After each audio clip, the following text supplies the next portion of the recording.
అదే RTV app వార్తల్ని క్షణాల్లో చదివే అవకాశం ఉంటుంది. ఒక న్యూస్ పేపర్, ఒక టెలివిజన్ ఛానల్ మీ చేతుల్లో ఎప్పుడూ ఉంటాయి.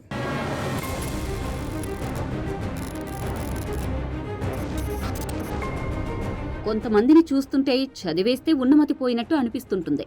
అరటిపండు ఒలిచి చేతిలో పెట్టినట్లుగా సైబర్ క్రైమ్, డిజిటల్ అరెస్ట్ల గురించి ఎంత మొత్తుకున్నా వారి చెవికి ఎక్కడం లేదు.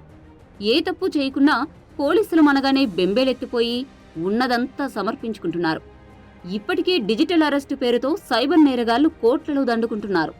తాజాగా విజయవాడకు చెందిన యువతి కూడా బాధితుల లిస్టులో చేరిపోయింది. వామ్మో, డిజిటల్ అరెస్ట్! ఒక్క ఫోన్ కాల్తో ₹1,00,00,000 ఫట్! డిజిటల్ అరెస్ట్ అంటూ వచ్చే ఫోన్లను నమ్మవద్దని పోలీసులు ఎన్ని హెచ్చరికలు జారీ చేస్తున్నా అమాయకులు మోసపోతూనే ఉన్నారు. నకిలీ పోలీసుల మాటలకు బెంబేలెత్తిపోయి డబ్బులు కట్టేస్తున్నారు. కొద్ది నెలలుగా సైబర్ నేరగాళ్లు డిజిటల్ అరెస్టు పేరుతో భయపెట్టేస్తూ లక్షల నుంచి కోట్ల రూపాయలు కొల్లగొడుతున్నారు. విజయవాడలో కూడా ఓ యువతి సైబర్ నేరగాళ్ల వలకు చిక్కింది. ₹1,25,00,000 సమర్పించుకుంది. గాయత్రీనగర్కు చెందిన యువతి హైదరాబాద్లో సాఫ్ట్వేర్ ఉద్యోగం చేస్తోంది. ఆమె తల్లిదండ్రులను చూసేందుకు ఇటీవల విజయవాడకు వచ్చింది. ఓ రోజు ఉదయం గుర్తు తెలియని వ్యక్తి నుంచి ఆమెకు ఫోన్ వచ్చింది. తాను ముంబై ఎయిర్పోర్ట్ పోలీస్ అంటూ పరిచయం చేసుకున్నాడు. పోలీస్ పేరు చెప్పగానే యువతిలో వణుకు మొదలైంది. విదేశాల నుంచి యువతి పేరు మీద పార్సిల్ వచ్చినట్లు అతను చెప్పాడు. ఆమెకు వచ్చిన కొరియర్లో మాదక ద్రవ్యాలున్నాయని, అందుకు యువతిని అరెస్టు చేస్తామంటూ భయపెట్టాడు.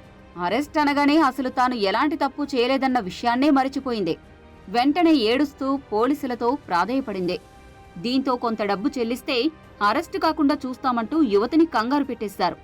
అలా విడతల వారీగా యువతి నుంచి ₹1,25,00,000 వాళ్ల ఖాతాలోకి పంపించారు. కొంపలంటుకున్న తర్వాత నుయ్యి తవ్వి ఏం లాభం?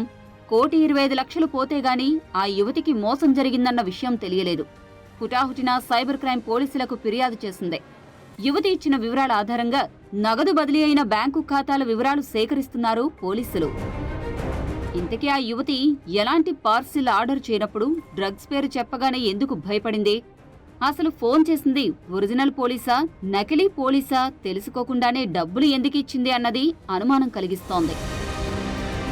అసలు డిజిటల్ అరెస్ట్ అంటేనే ఒక రకమైన ఆన్లైన్ మోసం. బాధితులను భయపెట్టి చట్టవిరుద్ధ కార్యకలాపాలకు పాల్పడ్డారని ఫేక్ ఆరోపణలు చేస్తారు. మీకు శిక్ష పడకుండా ఉండాలంటే వెంటనే డబ్బు పంపమని బెదిరిస్తారు.